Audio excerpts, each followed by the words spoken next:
Hello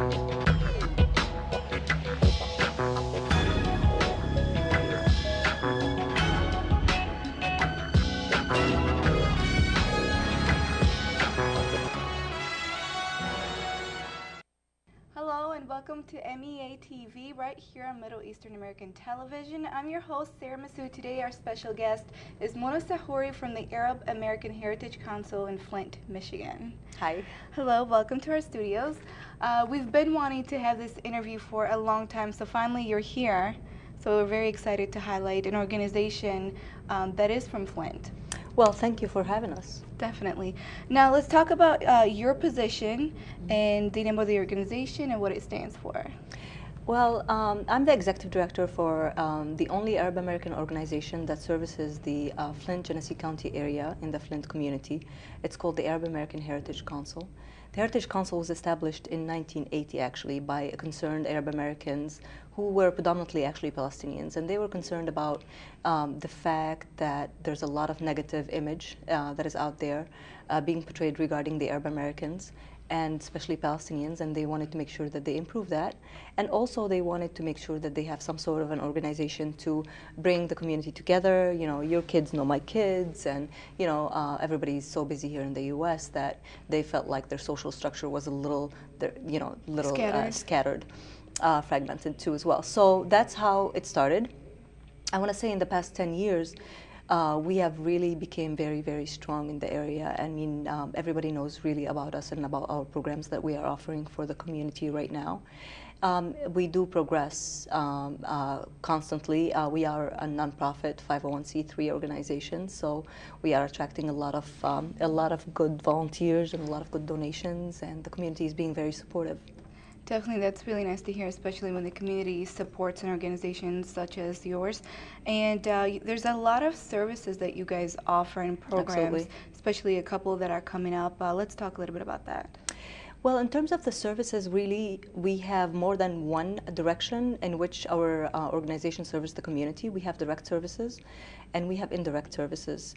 For example, for direct services, we have our immigration language program. We have a full staff immigration personnel who helps people with any immigration issues that they may have. A lot of our constituency, you know, our immigrant constituency don't have the means to go to an immigration lawyer every time they want to fill out a form and so forth. So we have the means, and we are very lucky to have been funded by the Charles Stewart Mart Foundation for that program. And we just received also a mini grant from United Way of Genesee County for that program too as well, to advance it, because we are the only accredited organization in the Genesee County area to do that. So we have that. We do translation services too as well. And we sometimes, depending on the need, we offer also classes, English classes as second language or Arabic classes too as well. We do have a health fair, for example, which we consider also a direct service. And the nice thing about our health fair is the fact that our community has an abundance of Arab American physicians in the area.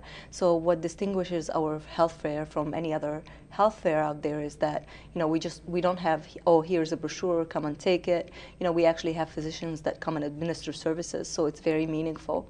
This year, actually, we're having it in collaboration with a few organizations, mainly Mott Community College in downtown Flint. And all the proceeds are going to go to giving out scholarships for students at Mott Community College too as well. And that's going to be October 11th, for example. In terms of, we have a lot of cultural and educational and, you know, programs too as well. We have, giving you an example, we have, for example, our film series, Arabic film series, which we do in collaboration with the Flint Institute of Arts. And the last weekend of October is when it's scheduled, and we will be hosting and showing 3 different movies for the whole community, not just the, you know, Arab Americans, but we actually precisely target the American communities, you know, your average American community, because that's who really, I mean, that's where our mission lays, is to improve the image and make sure that they know what the community is really like and who we are as a community that contributes and gives back every and each day. So that's, for example, the film festival that's coming up. We do a lot of diversity workshops in the area, in which, for example, a police station calls you up and say, hey, can you come and do a little bit of a diversity training for our police department? We do that free of charge. We do a lot of also educational programs, especially with the educational institutions that we have downtown Flint area, which is mainly University of Michigan Flint and Mott Community College, and we did a couple with Baker College too as well. With the University of Michigan, for example, to give you an idea, just this past year we brought Zaina Awad, which was one of the main correspondents for Al Jazeera Network, to come, Al Jazeera English, to come and speak to the students and to the community about the role of social media in terms of what's going on in the Middle East. And we addressed that because, or we wanted to bring her because we felt like the community needed to understand what's going on in the Middle East, you know, with the, you know, Arab Spring and so forth.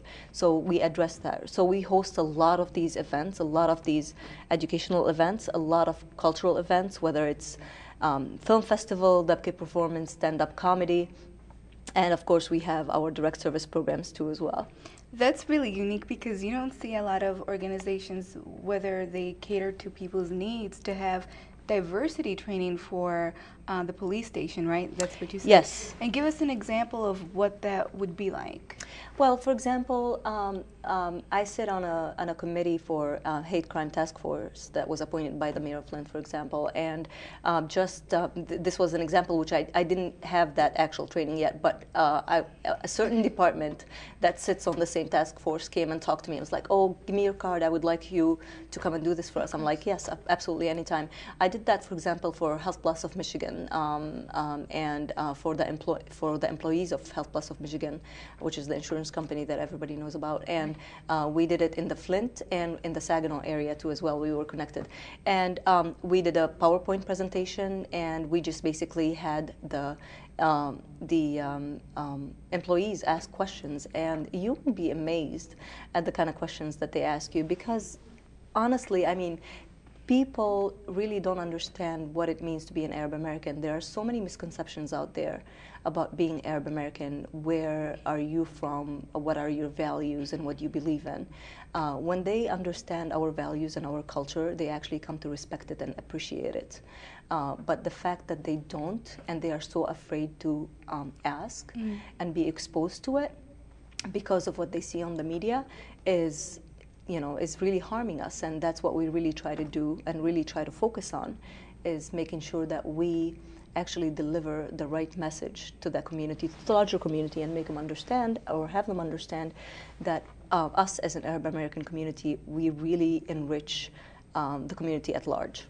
Definitely, and I think that's really unique also is the film event that you guys put together. Yeah. Tell us why that's very important, because many organizations will have funds and organizational kind of events, but they wouldn't have something like a film festival event type of thing. Well, a film festival is very important because a lot of times when you want to educate somebody in terms of you know, something about your culture or so forth, they are not as receptive as they are to hearing a lecture rather than, for example, watching a movie.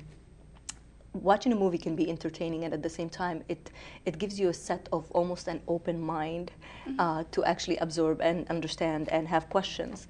So it's all a form of education, except in different ways. You know, I'm not standing up there and having a lecture. You're watching a movie, and maybe after the movie we'll have juice and stuff like that, and then you have questions and answer sessions. Like, for example, this year we're going to host a movie that is very, very popular. It's called Where Do We Go From Now, which is Nadine Lebki, Lebanese film, and it talks about it talks about a village in Lebanon, and it talks about the issues between the Muslim Lebanese and the Christian Lebanese, and a lot of people don't even know that they are Christian Arab Americans, for example. So, and what kind of issues that go there, what kind of relationship or conceptions that, you know, misconceptions that people have of women overseas, all these things are important, and they come through art very well, and they are presented very well through art, sometimes even better than sitting down there and having a lecture.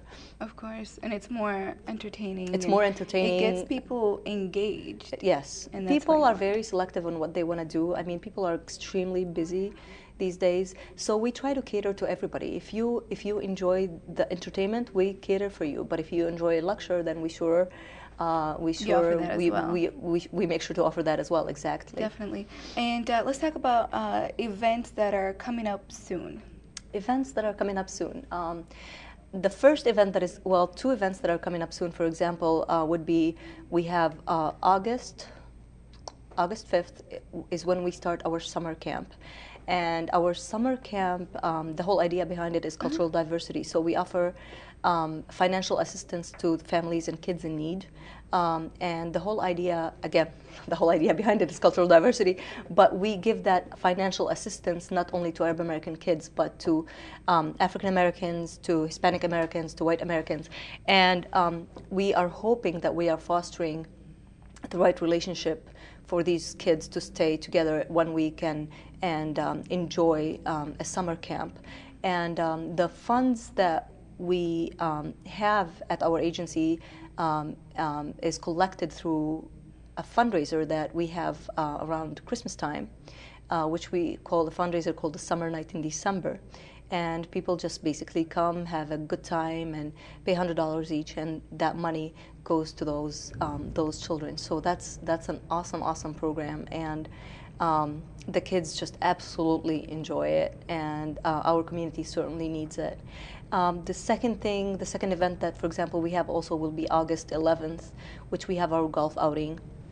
And golf outing is one of those important things that we have to do as an organization to generate a little bit of revenue, because we obviously need it to survive and to continue doing the work that we do in our community. But a big sum of that money goes actually to student scholarships too, as well, for Arab American students. We have a dinner that which is our major fundraising event, October 10th, and that dinner is called the Ensure the Legacy Dinner and Award Banquet, in which we give awards to Community Leader, a Physician of the Year Award, and Community Contributor of the Year Award. This year, Miss Alicia Sams, which is a director and producer, and very well known of the Arabic film series, and American Arabic series, and America, for example. I don't know if you heard of that movie. She's a director and producer of that movie as well. She's going to be coming in and to talk to us. She's going to be the keynote speaker. Now, in that dinner, we present 2 or more students, Arab American students, with scholarships, for college, for basically money to use for their college tuition. The 11th, we have our health fair with Mott Community College, also in October. Also in October, we mentioned the film festival with the Flint Institute of Arts. That is the end of October. We are currently, right now, on the go, we are currently collaborating with the University of Michigan, Ann Arbor, in which we are conducting a survey. It's called Speak to Your Health Survey. We are conducting a survey regarding the Arab American health in the community, in the Genesee County community. There are no data out there that pertains to that segment of people or population. So we are very excited about that survey, because according to the findings, we may be able to offer programs to our community that address some of the issues that, that we may realize we actually have as a community in terms of health. So these are just the close programs. I haven't even gotten into December or whatever, but just give you from now to October. So I think that's enough for now. I don't want to overwhelm the audience. And from the programs offered to the services to all these events, whether annual or new events, how have you seen the support of the community towards the organization?